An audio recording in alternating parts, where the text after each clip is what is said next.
एक व्यक्ति थे, बड़े धनवान व्यक्ति थे, 4 पुत्र थे। महाराज सबका विवाह हो गया, सब अलग अलग विवाह होते बंटवारा कर लिया कि हमें माता पिता के साथ में नहीं रहना। माता पिता विचार करने लगे कि जीवन भर बच्चों के लिए कमाया, बच्चों के लिए सब कुछ किया, जब सुख देखने का मौका आया तो बच्चे अपनी अलग रास्ता ही बदल दी। लेकिन वो भक्त का नियम था कि जीवन पर्यंत माता पिता का संस्कार था कि अपनी मेहनत कमाई से एक वृद्धाश्रम खोलकर रखे थे। अपने पुत्रों को नहीं बताया कि हम वृद्धाश्रम खोले हैं, सेवा करते हैं। जब चौथा बनाया तो उन्होंने वृद्धाश्रम में एक मैनेजर रखा था, इतना व्यवस्था कर दी थी कि महाराज 10-50 साल वृद्धाश्रम चल सकता था। जब चौथा बनाया तो महाराज ये शरीर है, ये जैसा नहीं रहता है।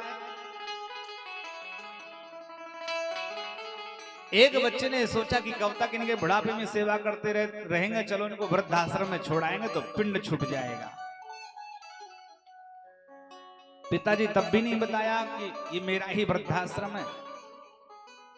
लेकिन जब पुत्र उन्हें वृद्धाश्रम में छोड़ने के लिए गए तो सारे के सारे वृद्धाश्रम जितने भी थे सब उन भक्त सेठ जी को पुष्पों की वर्षा करने लगे। पुत्र ने सोचा कि लाया था छोड़ने के लिए, लेकिन इनका स्वागत इतना क्यों हो रहा है। मैनेजर था, प्रणाम किया, वंदन किया। बेटे ने पूछा कि हम इनको यहां रखने के लिए आए थे।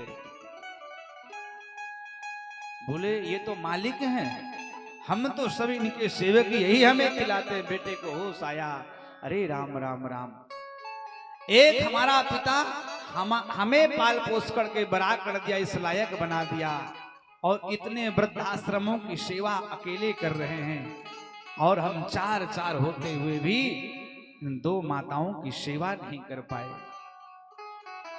सज्जनों, ये माता पिता पृथ्वी पर जो अन्य योनियों में मिल जाएंगे, लेकिन ये माता पिता ये दोबारा मिलने वाले नहीं है। इसलिए आज उस पुत्र को गिलानी हुई, क्षमा मांगी कि पिताजी मेरे से अपराध हो गया, हम 4 थे, 4 में से एक भी सेवा नहीं कर सका, और मैं यहां करके मेरी आंखें खुल गई। वो पुत्र बड़भागी है जो अपने माता पिता की सेवा करता है, अपने माता पिता के चरण चिन्हों पर चलता है। भगवान राम ने कहा था